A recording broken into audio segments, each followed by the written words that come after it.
ദൈവനാമത്തിന് മഹത്വം ഉണ്ടാകട്ടെ. ജീവ നീരവയിലേക്ക് എവരെയും സ്വാഗതം ചെയ്യുന്നു. വീണ്ടും ദൈവവചനമായി നിങ്ങളുടെ മധ്യയായിരിക്കാൻ കർത്താവ് സഹായിച്ചതിനായി ദൈവനാമത്തെ നന്ദിയോടെ സ്തുതിക്കുന്നു. നമ്മുടെ ഇന്നത്തെ ചിന്താവിഷയത്തിനായിട്ട് ഇബ്രാഹിം ലേഖനം 12-ാം അധ്യായം 3-ാം വാക്യം വായിക്കുന്നു. നിങ്ങളുടെ ഉള്ളിൽ ക്ഷീണിച്ച് മടുക്കാതിരിപ്പാൻ പാപികളാൽ തനിക്ക് നേരിട്ട ഇങ്ങനെയുള്ള വിരോധം സഹിച്ചവനെ ധ്യാനിച്ചുകൊള്ളുവൻ. ഒന്നുകൂടെ വായിക്കുന്നു. നിങ്ങളുടെ ഉള്ളിൽ ക്ഷീണിച്ച് മടുക്കാതിരിപ്പാൻ പാപികളാൽ തനിക്ക് നേരിട്ട ഇങ്ങനെയുള്ള വിരോധം സഹിച്ചവനെ ധ്യാനിച്ചുകൊള്ളുവൻ. ക്ഷീണവും മടുപ്പും സാധാരണ ഏത് മനുഷ്യരും അനുഭവപ്പെടുന്ന കാര്യമാണ്. ക്ഷീണം, മടുപ്പ്. വേദപുസ്തകത്തിൽ പലരും ക്ഷീണിച്ചു പോയത് നമുക്ക് കാണാം. ഇസ്രായേൽ മക്കൾ മിസ്രയീമിൽ നിന്ന് വരുമ്പോൾ വഴി നിമിത്തം ജനത്തിൻ്റെ മനസ്സ് ക്ഷീണിച്ചു എന്ന് കാണാം.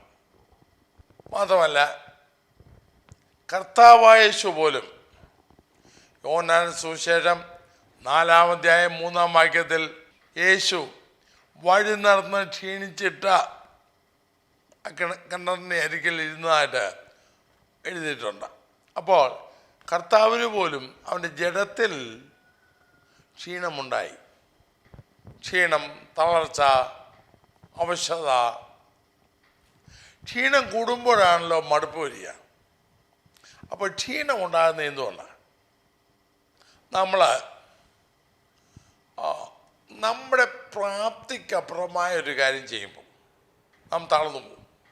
അല്ലെങ്കിൽ നമ്മുടെ ശരീരത്തിന് ഒരു കപ്പാസിറ്റി ഉണ്ട്. അതിനതീതമായ കാര്യങ്ങൾ വരുമ്പോൾ നമുക്ക് വയ്യാതെ വരും, തളർച്ച വരും. കുറേ കഴിയുമ്പോൾ പിന്നെ മടുപ്പ് വരും. അത് സ്വാഭാവികമാണ്. എല്ലാ മനുഷ്യർക്കും അതനുഭവപ്പെടാം, ഒരു വിധത്തിൽ അല്ലെങ്കിൽ മറ്റൊരു വിധത്തിൽ. ഇവിടെ എബ്രായ സഭയോട് പറയുന്നു, നിങ്ങളുടെ ഉള്ളിൽ ക്ഷീണിച്ച് മടുക്കാതിരിക്കുക.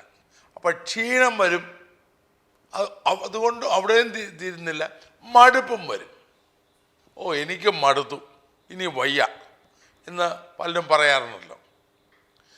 ഈ ആത്മഹത്യയിൽ അഭയം തേടുന്നവർ പോലും മടുത്തു, ജീവിതം മടുത്തു, എനിക്ക് മടുത്തു, എനിക്കിനി വയ്യ എന്ന് പറയുന്ന അനേകരെ നമുക്ക് കാണാം. ജോലിയിൽ നിന്ന് ഇട്ടേച്ച് പോകുന്നവർ, ശുശ്രൂഷകളിൽ നിന്ന് ഇട്ടേച്ച് പോകുന്നവർ, പലരും ജീവിതത്തിൻ്റെ പല സാഹചര്യങ്ങളിൽ മടുപ്പ് നമ്മുടെ ജീവിതത്തിൽ വന്നാൽ അത് നമ്മുടെ ജീവിതത്തെ വേറൊരു തലത്തിലേക്ക് നയിക്കും. മറ്റു വാക്കിൽ പറഞ്ഞാൽ പിന്നെ മുന്നോട്ട് നീങ്ങണമെന്ന് ആഗ്രഹമില്ലാത്ത അവസ്ഥ ഉണ്ടാകും. ഇവിടെ ദൈവദാസൻ പറയുന്നു, നിങ്ങളുടെ ഉള്ളിൽ ക്ഷീണിച്ച് മടുക്കാതിരിപ്പാൻ എന്ത് ചെയ്യണം?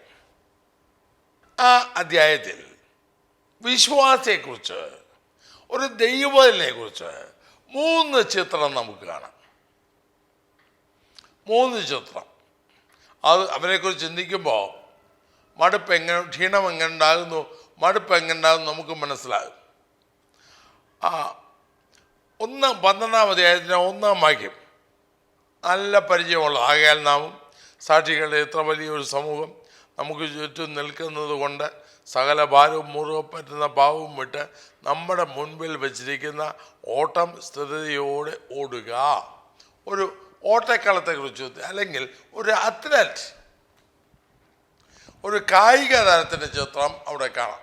ഓട്ടക്കളത്തിൽ ഓടുന്ന, മത്സര ഓട്ടത്തിൽ ഓടുന്ന ഒരു അത്ലറ്റിൻ്റെ ചിത്രം നമുക്കിവിടെ കാണാം. മാത്രമല്ല 4-ാം വാക്യത്തിൽ പാപത്തോട് പോരാടുന്നതിൽ നിങ്ങൾ ഇതുവരെ പ്രാണത്യാഗത്തോളം എതിർത്ത് നിന്നിട്ടില്ല എന്ന് എഴുതിയിരിക്കുന്നു. അപ്പോൾ പോരാട്ടം ആർക്കാണ്? പോരാടുന്നത് പട്ടാളക്കാരാണ്, അല്ലെങ്കിൽ സൈനികർ. യുദ്ധക്കളത്തിൽ നിൽക്കുന്ന ഒരു സൈനികൻ്റെ ചിത്രം നമുക്കിവിടെ കാണാം. മറ്റേത് ഓട്ടക്കളത്തിൽ ഓടുന്ന അത്ലറ്റ്. ഇവിടെ യുദ്ധക്കളത്തിൽ നിൽക്കുന്ന ഒരു സൈനികൻ. അവിടെ പറയുന്നു, പാപത്തോട് പോരാടുന്നതിൽ നിങ്ങൾ പ്രാണത്തെ അകലത്തോളം എതിർത്ത് നിന്നിട്ട്. അപ്പോൾ ആ വിട്ടുവീഴ്ച ചെയ്യുന്ന അല്ലെങ്കിൽ ശരിയാവണ്ണം ജയിക്കാൻ കഴിയാത്ത ഒരു പടയാളിയെ നമുക്കവിടെ കാണാം. മൂന്നാമത് മറ്റൊരാളിനെ നമുക്കവിടെ കാണാം. 5-ാം വാക്യം, മകനെ കർത്താവിൻ്റെ ശിക്ഷ നിരസിക്കരുത്, അവൻ ശാസിക്കുമ്പോൾ മുഷിയുമരുത്. ബാലശിക്ഷ സഹിക്കുന്ന അല്ലെങ്കിൽ ബാലശിക്ഷ ഏൽക്കുന്ന ഒരു മകൻ്റെ ചിത്രം. ഇങ്ങനെ 3 ചിത്രങ്ങൾ നമുക്കവിടെ കാണാം. ഒരു അത്ലറ്റ്, പടയാളി, മകൻ, ബാലശിക്ഷ ഏൽക്കുന്ന മകൻ. അപ്പം അത്ലറ്റ് ഓടുകയാണ്. ഈ ഓട്ടത്തിൻ്റെ പ്രത്യേകത എന്ന് അവസാനിക്കുന്ന അറിയത്തില്ല.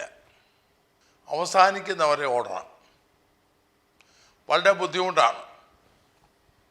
യെരമ്യാപ്രവചനത്തിൽ ഇങ്ങനെ ചോദിച്ചു, കാലാളുകളോട് ഓടിയിട്ട് നീ തളർന്നു പോയാൽ കുതിരകളോട് എങ്ങനെ മത്സരിച്ചോടും? അല്ലെങ്കിൽ ഇനി ഏലിയാവ് ഒരിക്കൽ ഓടി കർമ്മേലിൻ്റെ മുകളിൽ നിന്ന് തീയിറക്കി, തീ കൊണ്ട് ഉത്തരമല്ലെന്ന ദൈവം തന്നെ സത്യദൈവം എന്നെല്ലാം വെളിപ്പെടുത്തി. അത് കഴിഞ്ഞ് കർമ്മേലിൻ്റെ മുകളിൽ കയറി മേഘം കാണുന്നവരെ ദൈവസ്ഥലം നിന്ന് അവിടുന്ന് അവൻ ഇറങ്ങി. കൈപ്പത്തി പോലുള്ള മേഘം കണ്ടപ്പോൾ അവൻ അവിടുന്ന് ഇറങ്ങി. ഇങ്ങനെ എഴുതിയിരിക്കുന്നു, അവൻ അരമുറുകയും കൊണ്ട് ഇസ്രായേലിലെത്തും വരെ ആഹാബിൻ്റെ രഥത്തിന് മുൻപേ ഓടി. ഞാൻ പറഞ്ഞത് ഈ ഓട്ടത്തിനൊരു പ്രത്യേകത സാധാരണ ഓട്ടമല്ല, ഒരു അസാധാരണ ഓട്ടമാണ്. അസാധാരണ സകല പ്രതികൂല ശക്തികളെ അതിജീവിച്ച് ലക്ഷ്യത്തിലെത്തും വരെ നിർത്താതെയുള്ള ഓട്ടമാണ്. ഫിനിഷിംഗ് പോയിന്റ് എന്നാണെന്ന് ഈ അത്ലറ്റിന് അറിയത്തില്ല. അപ്പോൾ ഓട്ടത്തിനിടയ്ക്ക് ദുർഘടങ്ങൾ വരാം, പ്രയാസങ്ങൾ വരാം, ക്ഷീണമുണ്ടാകാം, അല്ലെങ്കിൽ ആവശ്യത്തിന് എനർജി ഇല്ലാത്ത സാഹചര്യങ്ങളുണ്ടാകാം. അപ്പോൾ സ്വാഭാവികമായി തളർച്ച സംഭവിക്കാം. പിന്നെയും മുന്നോട്ട് നീങ്ങുമ്പോൾ കാലുകൾ മുന്നോട്ട് പോകാത്ത അവസ്ഥ വന്നാൽ മടുത്ത് ഓട്ടം നിർത്തി പോകാം. ഇന്ന് നാം അങ്ങനെയുള്ള അനേകരെ കാണുന്നുണ്ട്. പ്രതികൂല സാഹചര്യങ്ങളോട് പിടിച്ചു നിൽക്കാൻ കഴിയാതെ എനിക്കിനി വയ്യ, ഞാൻ മതിയാക്കാണെന്നും പറഞ്ഞ് വിട്ടിട്ട് പോകുന്ന അനേകരെ നമുക്ക് കാണാം. ഈ പടയാളിയും അതുപോലെ തന്നെ. ഈ പോരാട്ടം സാധാരണ ആളുകളോടല്ല. എഫെസ്യരിൽ പറഞ്ഞു, നമുക്ക് പോരാട്ടമുള്ളത് ജഡരക്തങ്ങളോടല്ല, വാഴ്ചകളോടും അധികാരങ്ങളോടും അന്ധകാരത്തിൻ്റെ ഈ ലോകാധിപതികളോടും സ്വലോകങ്ങളിലെ ദുഷ്ടാത്മസേനയോട് മാത്രമേ. അസാധാരണമായ ശത്രുക്കളോടാണ് നമുക്ക് പോരാട്ടമുള്ളത്. സാധാരണമല്ല, അസാധാരണമായത്. അവിടെയും മാത്രമല്ല, ഇവിടെ ഈ 12-ാം അധ്യായത്തിൽ പറഞ്ഞ എബ്രായർ 12 പറഞ്ഞിരിക്കുന്നത് പാപത്തോട് പോരാടുക ചെറിയ കാര്യമല്ല. പിശാചിനോട് എതിർത്ത് നിൽക്കുക ചെറിയ കാര്യമല്ല. ലോകത്തോട് പോരാടുക ചെറിയ കാര്യമല്ല. അങ്ങനെ പ്രബലരായ ശത്രുക്കളോട് മല്ലടിച്ച് നിൽക്കുമ്പോൾ തീർച്ചയായിട്ടും ക്ഷീണവും തളർച്ചയും വരാം. ഒരിക്കൽ ദാവീദ് യുദ്ധത്തിന് പോയി.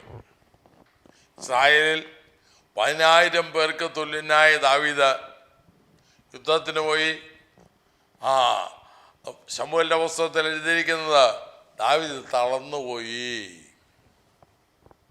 തളർന്നുപോയതൊക്കെ നോക്കി അവനെ കൊല്ലുവാൻ ഒരുത്തൻ ശ്രമിച്ചു. പക്ഷേ മറ്റൊരാൾ സഹായത്തിന് വന്നു. അതല്ല, ശത്രുവിനെ കൊന്ന് ദാവീദ് രക്ഷപ്പെട്ടു. അപ്പോൾ യുദ്ധക്കളത്തിൽ തളർച്ച ഉണ്ടാകാം. കാരണം സാഹചര്യങ്ങളെല്ലാം പ്രതികൂലം, സ്ഥിതിഗതികളെല്ലാം പ്രതികൂലം, എല്ലാം വ്യത്യസ്തം. ഒരു വിധത്തിലും പിടിച്ചു നിൽക്കാൻ പറ്റാതെ ശത്രുവിൻ്റെ സകല ശക്തികളും നമുക്കെതിരെ വരാം. ചുറ്റും അവൻ നമുക്കെതിരെ തടസ്സങ്ങൾ മാത്രം സൃഷ്ടിക്കാം. എബ്രായ സഭയ്ക്ക് പിടിച്ചു നിൽക്കുവാൻ കഴിഞ്ഞില്ല. പാപത്തിൻ്റെ ചതിയിൽ കുടുങ്ങുന്ന അനേകർ ഇന്ന് ആത്മീയ മണ്ഡലത്തിലുണ്ട്. മൂന്നാമത്തെ ചിത്രം, എല്ലാ പിതാക്കന്മാരും ഒരുപോലെ അല്ലല്ലോ. ചില പിതാക്കന്മാർ, ഞാൻ നന്നായി ബാലശിക്ഷ അനുഭവിച്ച് വളർന്ന ഒരു ആളാണ്. ഇന്ന് ആധുനിക കാലത്തെ അപ്പന്മാർ കൊച്ചുങ്ങളെ തല്ലുന്നൊക്കെ അവർക്ക് വളരെ ബുദ്ധിമുട്ടാണ്. സ്നേഹിച്ച് വളർത്തുക ആയിക്കോട്ടെ. എന്നാൽ ഞാൻ നന്നായി തല്ലുകൊണ്ട് വളർന്നതാണ്.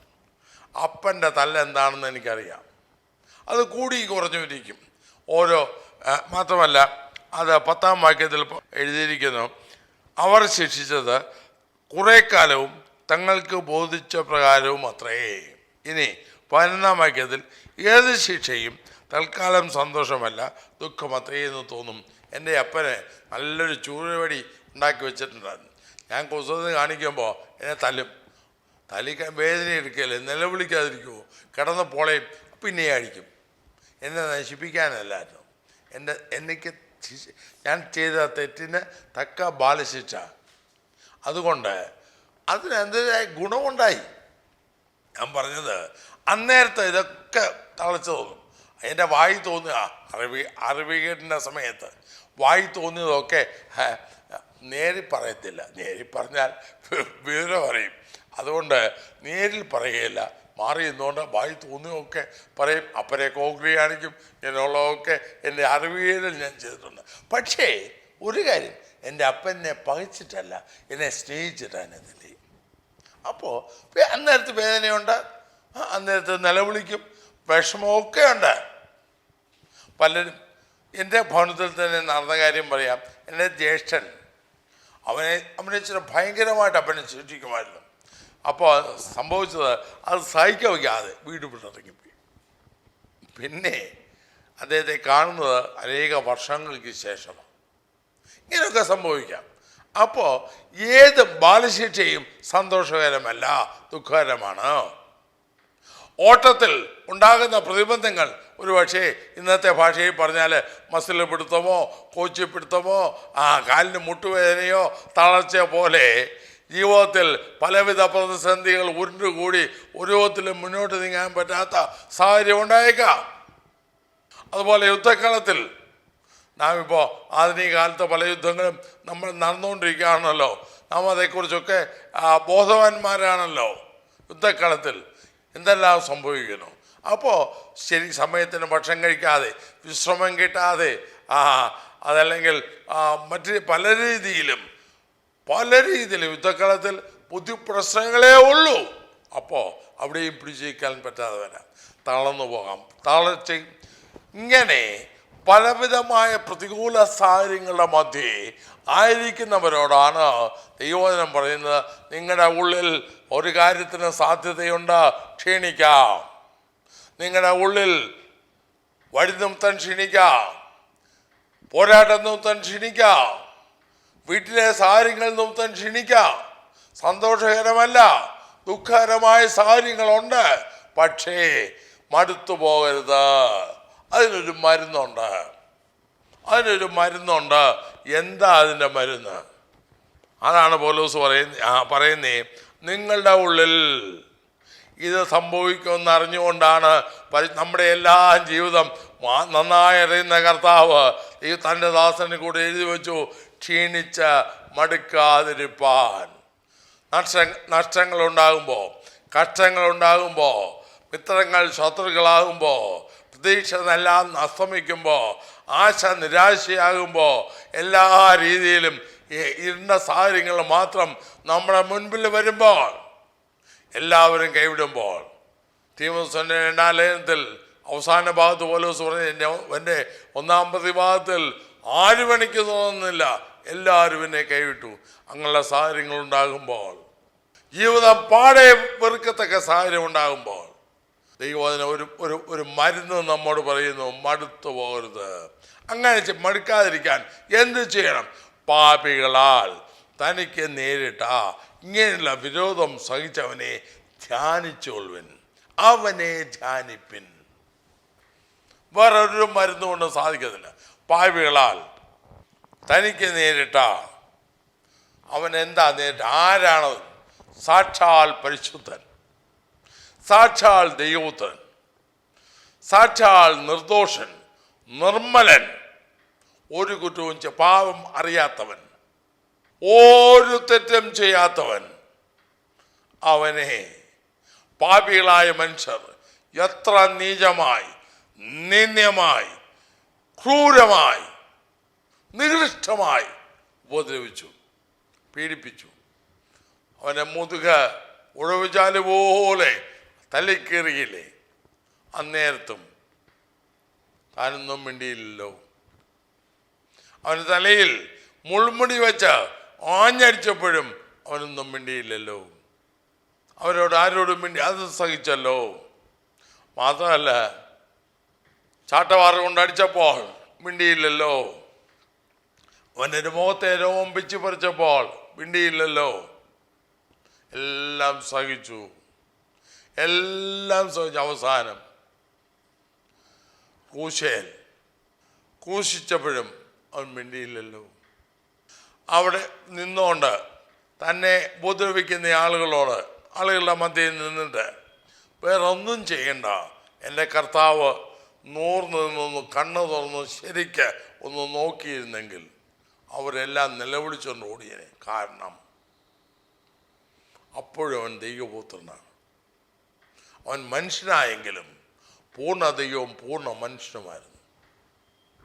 അപ്പോൾ അവൻ സഹിച്ചു. മാത്രമല്ല, അവനെ ക്രൂശിച്ചതിന് ശേഷം ഇറങ്ങി വാടാ, നീ ആണാണ് ഇറങ്ങി വാ, നീ ദൈവപുത്രനാണ് ഇറങ്ങി വാ, ഞങ്ങളൊക്കെ നിന്റെ പുറകെ വരാമെന്നും പറഞ്ഞ് ക്രൂശിച്ച ആ നീചന്മാർ അവനെ പരിഹസിച്ചപ്പോഴും ഒന്നും വേണ്ടിയില്ല. താൻ സഹിച്ചു. ആ കർത്താവിനെ ധ്യാനിച്ചോളുക. ഞാൻ അതിനൊരു ഉദാഹരണം മാത്രം പറയാം. വെളിപ്പാട് പുസ്തകം 1-ാം അധ്യായത്തിൽ നാം ഒരു സംഭവം കാണാം. 1-ാം അധ്യായത്തിൻ്റെ 9-ാം വാക്യം,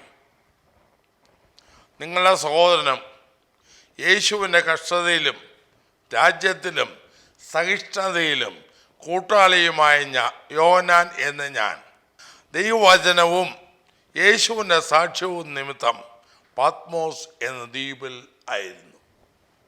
യോഹന്നാൻ പത്മോസിൽ പോയത് എക്സ്കർഷനല്ല, ഞാൻ കേട്ടിട്ടുള്ളതാണ്. 3 വാർദ്ധക്യത്തിലാണ്, കുറഞ്ഞത് 80 വയസ്സിന് മുകളിൽ ഞാൻ പറയുന്നു, അതിൽ കൂടുതലാണ്.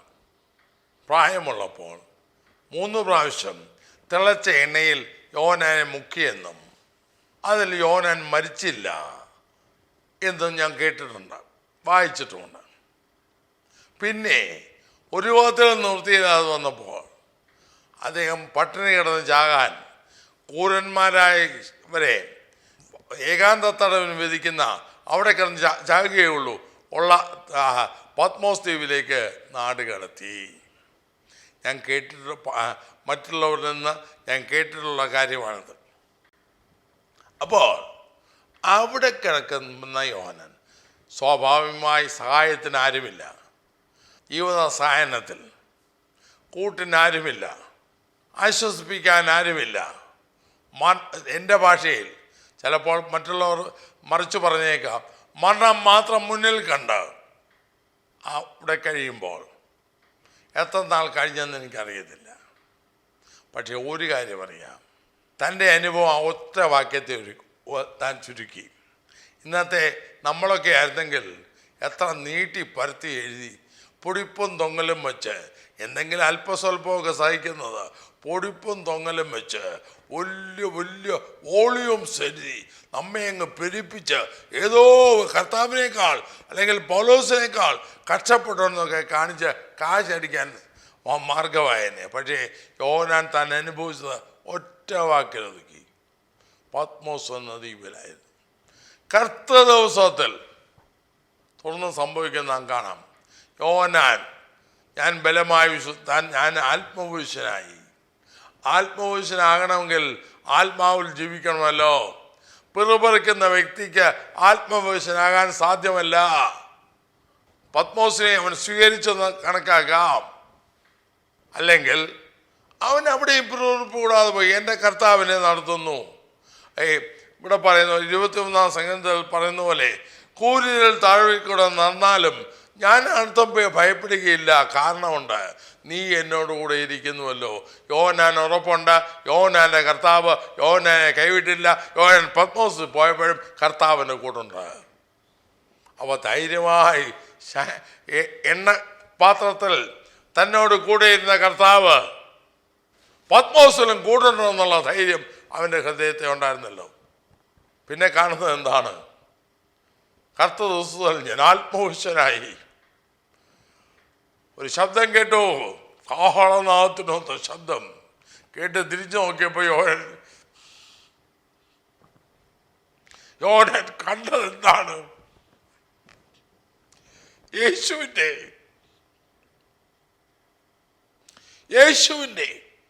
നെഞ്ചോട് ചാരി. മറ്റാ 12 ശിഷ്യന്മാരിൽ അവന് മാത്രമുള്ള പദവിയായിരുന്നു കർത്താവായ യേശുവിൻ്റെ നെഞ്ചോട് ചാരിയിരിക്കുന്ന അനുഭവം. ആ യോഹന്നാൻ ഇപ്പോൾ കാണുന്ന കാഴ്ച വർണ്ണിക്കാൻ എനിക്ക് വാക്കുകളില്ല. അവനൊരു ദൗത്യം ഏൽപ്പിക്കുകയാണ്. ഇനി എഴുതണം. അതിൻ്റെ 15-ാം വാക്യം നീ കാണുന്നത് ഒരു പുസ്തകത്തിൽ എഴുതി, Ephesus, Smyrna, Pergamos, തുയതൈര, Sardis, Philadelphia, ലവോദിക്ക എന്നീ 7 സഭകൾക്കും അയക്കുക. ലോകം യോഹന്നാനെ കൊണ്ടുപോയത് ചാകാൻ. എന്നാൽ അതിന് യോഹന്നാൻ കർത്താവുമായിരുന്നപ്പോൾ യോഹന്നാനെ ദൈവം ഉപയോഗിക്കുന്നത് പിന്നെയും ദൗത്യം ഏൽപ്പിക്കുന്നു. നോക്കണേ, പുസ്തകം എഴുതാൻ നീ കാണുന്നത് എഴുതണം. മാത്രമല്ല അവൻ ആ ശബ്ദം കേട്ട് തിരിഞ്ഞു നോക്കിയപ്പോൾ അയ്യോ, അവൻ ഇതുവരെയും കണ്ടിട്ടില്ലാത്ത രൂപം അവൻ്റെ മുൻപിൽ. 16-ാം വാക്യം വരെ അതിൻ്റെ വിവരണമാണ്. മറുത്ത് പണി കച്ചകെട്ടിയവനായി, കാലുകളിൽ കാച്ചുപഴിപ്പിച്ച വെള്ളോട്ട് സദൃശനായി, 7 നക്ഷത്രം വലങ്കയിൽ പിടിച്ച് 7 നിലവിളക്കുകളുടെ നടുവിൽ ഉലാവുന്ന അഗ്നിവാളിക്കത്തുള്ള കണ്ണുള്ള ദൈവപുത്രനെ അവൻ കണ്ടപ്പോൾ അവൻ പറയുന്നു, 17-ാം വാക്യം, അവനെ കണ്ടിട്ട് ഞാൻ മരിച്ചവനെ പോലെ അവൻ്റെ കാൽക്കൽ വീണു. നോക്കണേ, പത്മോസിൻ്റെ അനുഭവം ഉണ്ടായപ്പോൾ അവന് പ്രവൃത്ത കർത്താവിനെ നിന്ദിച്ച് നികൃഷ്ടനായി അവസാനിക്കായിരുന്നു. പക്ഷേ ആ സാഹചര്യത്തിൽ നമ്മൾ നേരത്തെ നിങ്ങളുടെ ഉള്ളിൽ ക്ഷീണിച്ച് മടുപ്പിക്കുന്ന സാഹചര്യം വരുമ്പോൾ മടുത്തു പോകാതിരിക്കാൻ കർത്താവിനെ ധ്യാനിച്ചു. പിന്നെ ചരിത്രമാണ്. മാത്രമല്ല, പ്രശ്നം അവസാനിപ്പിക്കാൻ ലോകം ശ്രമിച്ചപ്പോൾ ആ അവസാനത്തിൽ നിന്ന് വേറൊരു ആരംഭം ദൈവം കണ്ടത്. മാത്രമല്ല, ഇപ്പൊ യോഹന്നാന്റെ പ്രശ്നം അവൻ്റെ കാൽക്കീഴാണ്. 4-ാം അധ്യായത്തിൽ നാം കാണുന്നത്. ഇവിടെ കയറി വരിക. പിന്നെ യോഹന്നാൻ സ്വർഗത്തിൽ ആത്മാവിൽ. നോക്കണം, പത്മോസിലല്ല, നമ്മുടെ ജീവിത സാഹചര്യങ്ങളിൽ എന്തുവാകട്ടെ, ഏത് പ്രശ്നത്തിൽ കൂടെ നാം കടന്നു പോയാലും ദുഃഖകരമായ ചില വാർത്തകൾ ഇടയ്ക്ക് പറഞ്ഞോട്ടെ, ഞാൻ കഴിഞ്ഞിടയ്ക്ക് വായിച്ചെൻ്റെ ഹൃദയം തകർന്നു. പല വിശ്വാസികളിൽ നിന്ന് അഭിമാനിക്കുന്നവർ ജീവിതം അവസാനിപ്പിക്കുന്നു. ഭോഷത്വം എന്താണെന്നറിയാവോ? ഈ ബോധമില്ലാത്തതുകൊണ്ട്. എന്നെ വീണ്ടെടുത്ത കർത്താവ് ഒരിക്കലും എന്നെ കൈവിടത്തില്ല. എന്നെ വിളിച്ചവൻ ഒരിക്കലും വിടില്ല. ദാരിദ്ര്യമാകട്ടെ, പട്ടിണിയാകട്ടെ, ലോകമെല്ലാം എതിർക്കട്ടെ, സകലവും അന്ധകാരം പോലെ സാഹചര്യം ഉണ്ടാകട്ടെ, കർത്താവോടുണ്ട്. അവനെ ധ്യാനിച്ചാൽ പുതുജീവൻ പ്രാപിക്കും, പുതു ചൈതന്യം പ്രാപിക്കും, പുതുബലം പ്രാപിക്കും. എൻ്റെ ജീവിതത്തിൽ എത്രയോ പ്രാവശ്യം അങ്ങേറ്റം നിരാശപ്പെടുത്തക്ക സാഹചര്യങ്ങൾ ഉണ്ടായിട്ടുണ്ട്. പക്ഷേ എൻ്റെ കർത്താവ് എൻ്റെ കൂടെ ഉള്ളതുകൊണ്ട്, അവനെ ധൈര്യപ്പെടുത്തിയതുകൊണ്ട്, അവനെ ബലപ്പെടുത്തിയതുകൊണ്ട് ഇന്നോ എൻ്റെ കൃപയാൽ നിവർന്നു നിൽക്കുവാൻ സാധിച്ചു. 2 സ്ട്രോക്ക് വന്ന, രണ്ടാമത്തെ സ്ട്രോക്ക് മാരകമായി, സംസാരശേഷി പോലും ഭാഗികമായി നഷ്ടപ്പെട്ട എനിക്ക് ഇത്രത്തോളം ബലത്തോടെ നിൽക്കുവാൻ കാരണം എൻ്റെ കർത്താവിൻ്റെ കൃപ. അവനെ ധ്യാനിച്ചപ്പോൾ ഓരോ ദിവസവും രാവിലെയും രാത്രിയിൽ ഞാൻ ചിന്തിക്കും, ചിലപ്പോൾ ഇത് അവസാനമായിരിക്കും. അത്രത്തോളം അസ്വസ്ഥതയുണ്ട്. കൈ അനക്കാൻ വയ്യ, കാലനക്കാൻ വയ്യ, അവശത, ആരെങ്കിലും ഭക്ഷണം വാരിത്തരണം, വല്ലാത്ത ക്ഷീണം. പക്ഷേ ഓരോ പാട്ടുകൾ, നല്ല നല്ല അനുഭവത്തിൽ ഓരോരുത്തർ എഴുതിയ പാട്ടുകൾ ഞാൻ പാടിക്കൊണ്ട് എൻ്റെ ഹൃദയത്തിൽ രാവിലെ എഴുതിക്കുമ്പോൾ ഒരു പുതിയ സന്തോഷം. അല്പനാൾ, ഏതാണ്ട് 1-2 മാസം അതിൽ കൂടെ കടന്നുപോയി. ലോകത്തിലെ ഒരു മാർഗത്തിലും ആശ്രയിക്കാതെ കർത്താവിനെ ഇന്നും ബലപ്പെടുത്തി നിർത്തിയിരിക്കുന്നു. ഇത്രയും ചരിത്രത്തോടെ സംസാരിപ്പാൻ എൻ്റെ കർത്താവ് സഹായിച്ചു. എന്തുകൊണ്ട്? എൻ്റെ കർത്താവിനൊരു പിറുപിറുക്കാത്തതുകൊണ്ട്. പിറുപിറുക്കാതെ അവനിൽ ചാരി അവനെ ധ്യാനിച്ചോ. അവനെ ധ്യാനിക്കുമ്പോൾ ദാവീദ് പറഞ്ഞിട്ടുണ്ട്, ഞാൻ എന്നെ ധ്യാനിക്കുമ്പോൾ എൻ്റെ പ്രാണന് മജ്ജയും മനസ്സും കൊണ്ട് എന്നപോലെ തൃപ്തി വരുന്നു. നിങ്ങളുടെ ഉള്ളിൽ ക്ഷീണിച്ച് മടുക്കാതിരിപ്പാൻ, മറ്റു വാക്കിൽ പറഞ്ഞാൽ ഒരു അത്ലറ്റിനുണ്ടാകുന്ന പോലെയോ, അല്ലെങ്കിൽ ഒരു യുദ്ധക്കളത്തിൽ നിൽക്കുന്ന പടയാളിക്കുണ്ടാകുന്ന സംഭവിക്കുന്ന പോലെയോ, ആ ബാലശിക്ഷ സഹിക്കുന്ന ഒരു മകനുണ്ടാകുന്നത് പോലെയോ ഉള്ള അനുഭവങ്ങൾ ജീവിതത്തിൽ വരുമ്പോൾ ദൈവത്തിലെ തളർന്നു പോകരുത്, നിരാശരാകരുത്, മടുത്തു പോകരുത്, ഇട്ടേച്ചു പോകരുത്. പിന്നെയോ കർത്താവിനെ ധ്യാനിക്കുക. ദാവീദ് അവൻ്റെ അനുഭവത്തിൽ നിന്ന് പറഞ്ഞതാണ്, നിന്നെ ധ്യാനിക്കുമ്പോൾ പ്രാണന് മജ്ജയും മനസ്സും കൊണ്ടെന്ന പോലെ തൃപ്തി വരുന്നു. മാത്രമല്ല എൻ്റെ വായ് സന്തോഷമുള്ള അതിരങ്ങളാൽ നിന്നെ സ്തുതിക്കുന്നു. ക്രിസ്തീയ ജീവിതത്തെ പഞ്ചസാരയ്ക്ക് മധുരമുണ്ടെന്നും പറഞ്ഞ് കടലാസിൽ എഴുതി നക്കിയാൽ മധുരം ഉണ്ടാകത്തില്ലല്ലോ. പിന്നെയോ അനുഭവിച്ചത് ഈ കർത്താവ്. അതുകൊണ്ട് അവൻ വേറൊരു ഭാഗത്ത് പറഞ്ഞു, 34-ാം സങ്കീർത്തനത്തിൽ ദാവീദ് പറഞ്ഞു, യഹോവ നല്ലവന് രുചിച്ചറിവീൻ, ഞാനോ ലോകാവസാനത്തോളം എല്ലാ നാളും നിങ്ങളോട് കൂടെയുണ്ട് എന്ന് പറഞ്ഞ കർത്താവ് നമ്മോട് കൂടുണ്ട്. ബാലശിക്ഷ കഴിക്കുന്നെങ്കിൽ നമ്മുടെ കുറവുകൾ നാം അവൻ്റെ വിശുദ്ധി പ്രാപിക്കാനാ, നാം നന്നാകാനാ, നമ്മുടെ ഗുണത്തിന്, നമ്മുടെ അനുഗ്രഹത്തിന്. ആകയാൽ ക്രിസ്തീയ ജീവിതത്തിൽ തളർച്ചയ്ക്ക് ഇടം കൊടുക്കരുത്, ക്ഷീണത്തിനിടം കൊടുക്കരുത്, മടുപ്പിനിടം കൊടുക്കരുത്.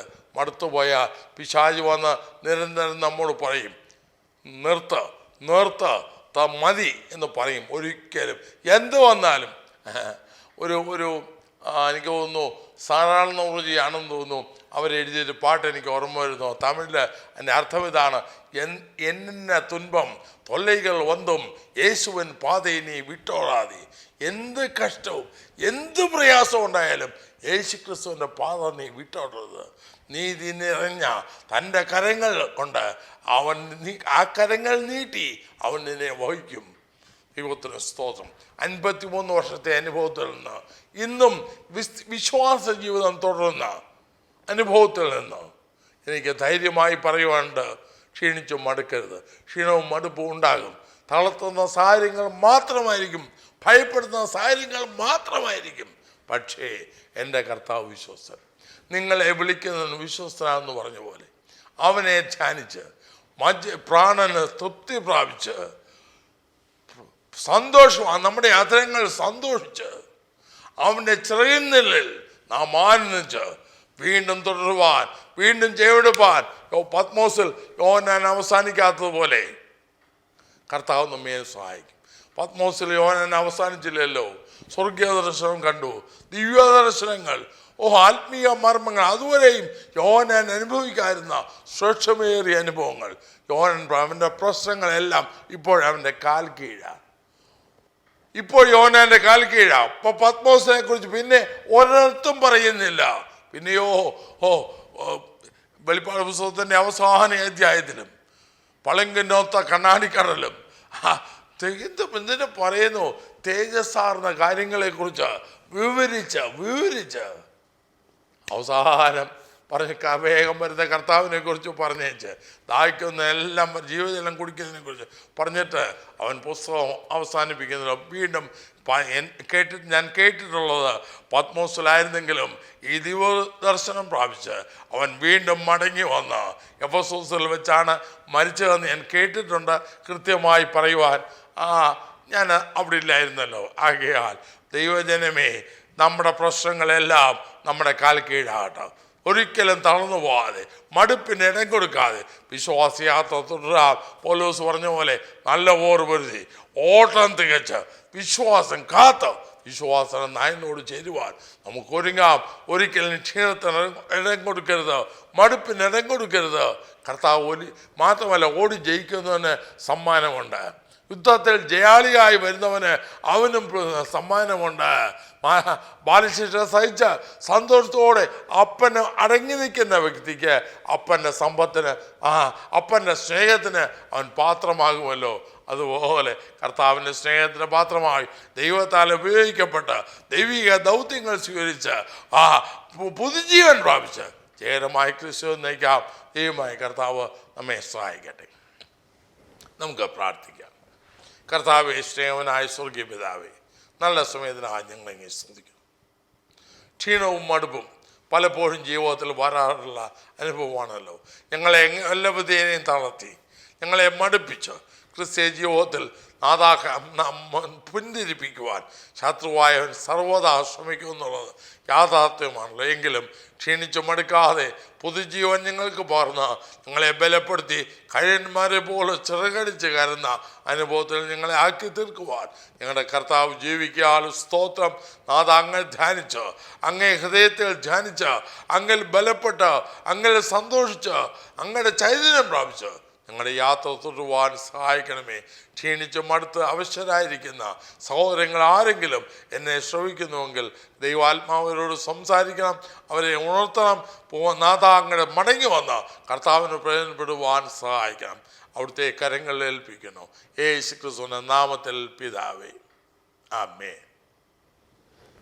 ഈ വീഡിയോ നിങ്ങൾക്ക് അനുഗ്രഹമായെങ്കിൽ ദയവായി മറ്റുള്ളവരിലേക്കും ഷെയർ ചെയ്യുക. ഞങ്ങൾക്ക് വേണ്ടി പ്രാർത്ഥിക്കുക. ദൈവം നിങ്ങളെ അനുഗ്രഹിക്കട്ടെ.